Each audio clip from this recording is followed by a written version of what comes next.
Amandine? Oui. L'univers de l'acrylique, et là, qui nous permet tellement de choses. Et là, tu vas prendre des libertés avec les couleurs. Voilà, c'est ça. Là, on avait déjà beaucoup de vidéos sur le côté académique de la peinture. Là, du coup, on va prendre, on va prendre plus de liberté avec ce sujet-là, parce qu'on va prendre un portrait ancien de Modigliani. Modigliani. Il y a pire, hein, comme portrait, ouais. Voilà, une belle photo, un bel homme. D'un beau mec, ouais. Voilà, et en même temps, avec toute l'histoire qui va avec, donc le côté intéressant de la photo. Ouais. Et on va le reproduire avec des couleurs très flashy, très pop, très contemporaines. C'est tout des pop. Oui. Mais enfin voilà, en tout cas la manière contemporaine, c'est-à-dire ces portraits avec plein de couleurs qui sont pas du tout naturelles, comme du turquoise, du rose, du violet, etc. Et brossé, enfin voilà, on va faire. Et voilà, on va le faire de manière brute et vive. Ça va donner plein d'envie, plein d'idées, vous allez voir. On y va. On y va. Alors les couleurs. Ah, la palette a changé, Amandine, par rapport à d'habitude. Oui, oui, là on est dans des couleurs beaucoup plus modernes, plus vives, plus flashy. Contrasté, flashy, ouais. Voilà, donc il y a un peu de tout, hein, justement, le but de l'exercice ici, c'est d'arriver à se lâcher dans les couleurs. Donc il y a même du rose nacré, là, ouais. Voilà, tendance Iridescent, voilà. Pas. On fait un peu ce qu'on veut, en fait. Ah oui, là je crois que je les ai prises sans regarder, hein. Il doit y avoir du... Bravo. Oui, du jaune de cadmium foncé. Ça oui, on le reconnaît, lui. Voilà. Il y a un turquoise, il y a un vert... Là c'est un rouge primaire, là c'est un bleu outre-mer, du turquoise, après voilà. T'as quand même glissé ton bleu outre-mer, quand même, ton rouge primaire et ton quand même. Voilà, et sachant, en fait, ce qu'il faut arriver à discerner, c'est-à-dire, bon, c'est du hasard, mais c'est un peu comme le bazar organisé, quoi, c'est-à-dire que c'est trompeur, dans le sens où il y a quand même un choix de couleurs froides et un choix de couleurs chaudes. Oui. Par exemple, ici, on a des couleurs chaudes, donc on va les utiliser pour les lumières, et le rouge primaire, le violet, le bleu vont être utilisés pour, et le turquoise aussi également. Entre les deux, ouais. Voilà, le turquoise dépendra des couleurs qui sont placées à côté. Oui. Enfin voilà, donc c'est important de savoir distinguer les couleurs chaudes des couleurs froides, parce que la première chose à faire quand on a un sujet qu'on va traiter, qu'on va reproduire, et surtout quand on compte modifier en plus l'aspect, c'est avant tout de distinguer les zones d'ombre et les zones de lumière. Alors les ombres les plus marquées et les lumières les plus lumineuses. Ça c'est vraiment le b.a.-ba. Ça peut être n'importe quel sujet, ça va être traité de la même manière. Donc on sait que les couleurs froides vont être utilisées pour toutes les ombres. Donc très foncé par exemple pour le creux des yeux ici, pour les cheveux ou le cou. Ça va être des ombres comme le turquoise qui vont être des couleurs plus intermédiaires, donc on va les utiliser pour les teintes... Les entre-deux, là, les entre-deux, voilà, comme les joues ou le coin du nez ici, etc. Et les couleurs très lumineuses, telles que le jaune, le orange, le vert ici, après les mélanges avec du blanc aussi, pourquoi pas, là vont être utilisés pour les zones très lumineuses comme le front, les joues, l'arête du nez, la lèvre, voilà. Okay. Donc c'est un bazar, on va dire un bazar organisé, c'est-à-dire que ok, il y a beaucoup de liberté dans le choix des couleurs, dans le traitement, mais il y a quand même une cohérence à avoir si on veut déjà comprendre le portrait, si on veut vraiment qu'il y ait une profondeur et une cohérence, il faut vraiment représenter les ombres où elles sont normalement et les lumières où elles sont placées naturellement. Ok, ça marche. On est parti. Alors on commence toujours par faire le fond, comme ça on peut déborder sur le sujet, sur le dessin, c'est pas bien grave puisque les éléments vont superposer. Dans ce sens-là c'est plus cohérent que si on fait d'abord le sujet et le fond qui revient par-dessus, là il y a un problème de logique. Donc on commence par le fond. Alors pour ça on va travailler à la brosse, donc il y en a plusieurs, hein, différentes brosses, différents pinceaux. Il en faut des plus petits pour les détails. Voilà, donc on y va. Donc là pour le fond, peu importe, il n'y a pas de réflexion à avoir sur les couleurs chaudes ou couleurs froides, c'est vraiment propre à chacun. Alors moi je vais décider de faire ça justement dans ce turquoise.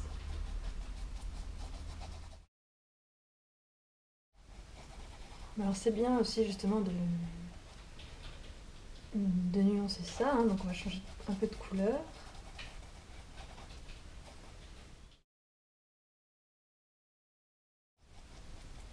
Alors on peut y aller par touche large, hein. Là on est vraiment dans un traitement très moderne, donc il n'y a pas de scrupule à avoir sur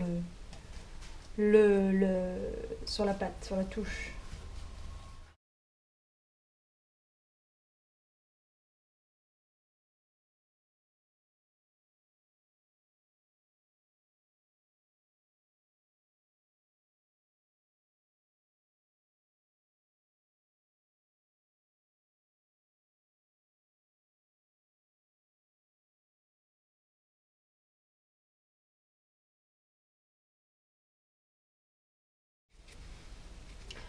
Le fond, alors une fois qu'il est fait, alors c'est pareil, vous avez gardé votre liberté, hein. J'ai décidé donc de travailler avec plein de couleurs différentes, tout en gardant, vous voyez, il y a quand même une cohérence, hein, il y a une continuité. Là j'ai commencé par le vert, turquoise, bleu, violet, rouge, donc un peu dans un ordre chromatique. C'est tout à fait votre liberté. Moi j'aime bien quand il y a une cohérence parce que ça crée une harmonie, ce qui fait que l'œil a plaisir à regarder. Il y a moins de...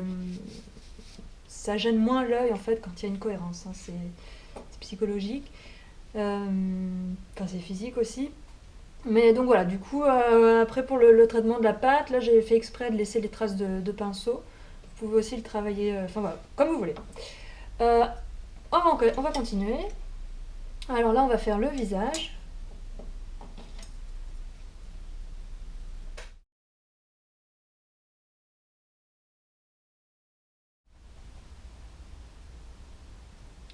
On va appliquer justement le jaune qui est la couleur la plus lumineuse de notre palette. On va l'appliquer dans les zones de lumière. Alors pas partout, hein, parce que sinon ça va être trop monotone.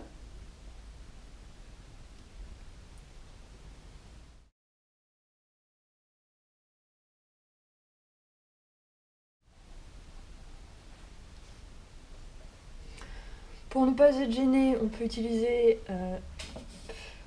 ici un autre pinceau. Là, on va prendre l'orange, par exemple, qui est du coup la couleur plus foncée que le jaune, mais quand même qui reste quand même dans les couleurs chaudes. Donc, on va l'utiliser pour la teinte intermédiaire. Pareil, on ne va pas l'utiliser partout. Alors là, c'est pas nécessaire de diluer avec de l'eau, hein, justement, parce que là, on peut y aller avec la pâte, en pleine pâte. Sortie du tube, comme on dit. Ouais. N'hésitez pas aussi à mettre de grosses touches éparses comme ça. On n'est plus dans l'estompage des couleurs, dans les dégradés, là on est vraiment dans la pâte brute.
Vas-y. Donc en plus des couleurs chaudes et froides, on peut aussi jouer sur les complémentaires. Donc, par exemple, le fait de mettre du jaune à côté du vert va faire en sorte que les deux couleurs vont vraiment se distinguer et ressortir. Voilà, tout comme le rouge avec le vert également, enfin voilà, le violet avec le orange. Enfin voilà, donc tout le système des complémentaires, hein. Donc c'est comme ça, avec ça, qu'on va construire les ombres et les lumières. Ok.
Oh, Sur le les regard vêtements, est et top. puis, Ouais. C'est magnifique. Ouais, cool.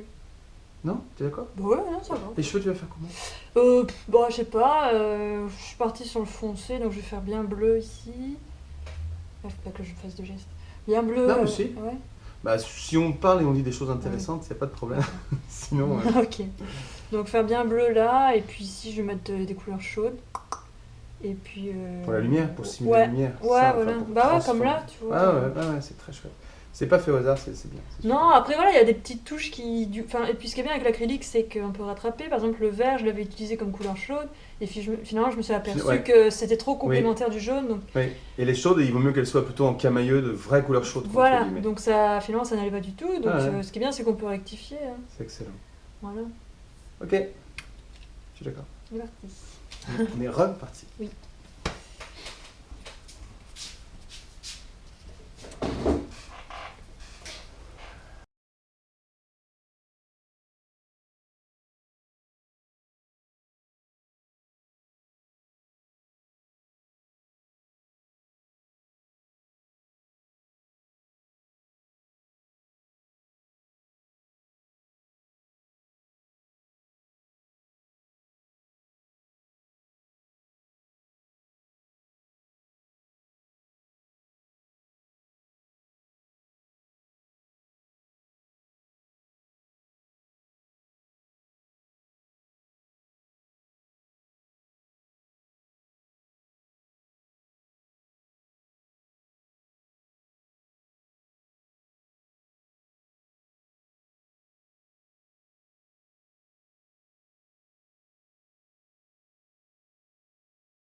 Je sais pas comment conclure parce qu'à titre personnel, j'adore, je suis fan. Donc je vais le garder pour moi déjà. Déjà, c'est pour moi.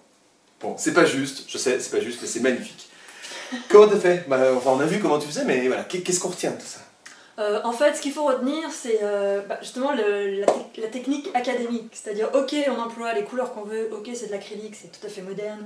Mais en même temps, il y a justement le côté académique, j'entends par là, le contraste entre les lumières chaudes, enfin les couleurs chaudes et les couleurs froides. Les règles académiques plutôt, c'est ça, oui, voilà. que tu appliques, que tu transformes. Voilà, c'est ça, c'est vraiment la technique qu'il faut savoir pour pouvoir la maîtriser et faire ce qu'on veut et jouer avec. Donc pour ça, c'est faire la différence entre les couleurs chaudes et les couleurs froides. Donc déjà, avec ça, on crée des ombres et des lumières. Hein, pour simplifier. Voilà. Chaude, froide, puis un peu. Voilà, donc les couleurs chaudes, ça va être jaune, orange, rouge, voilà, et les couleurs froides, ça va être du turquoise, du vert, du bleu, du violet. Bon. Et ensuite de ça, la suite, c'est qu'il y a les complémentaires. Voilà, parce que le fait d'utiliser du vert en complément du jaune, ça va créer un relief, parce que les deux couleurs sont complémentaires, donc elles ressortent beaucoup plus. Et ça va permettre de simuler voilà, les vraies ombres, les vraies ombres emportées, les vraies ombres intérieures. Voilà, et c'est tout le travail des impressionnistes, c'est justement ce mélange, cette exploitation des couleurs à leur maximum, à leur potentiel. Là, c'est les techniques que j'ai utilisées pour ça. Donc on voit qu'une fois qu'on connaît les techniques, on va dire, universelles, et bien après on peut tout faire. J'adore. J'adore. En plus, d'écouter ces cas aussi, parce qu'il y a des explications rationnelles derrière tout ça. Vous avez le modèle, vous avez la photo d'origine, vous avez toutes les explications. Lancez-vous, enfin, il y a de quoi faire des trucs extraordinaires. Ah oui, bah après, dans toutes les directions. Magique. À vous maintenant.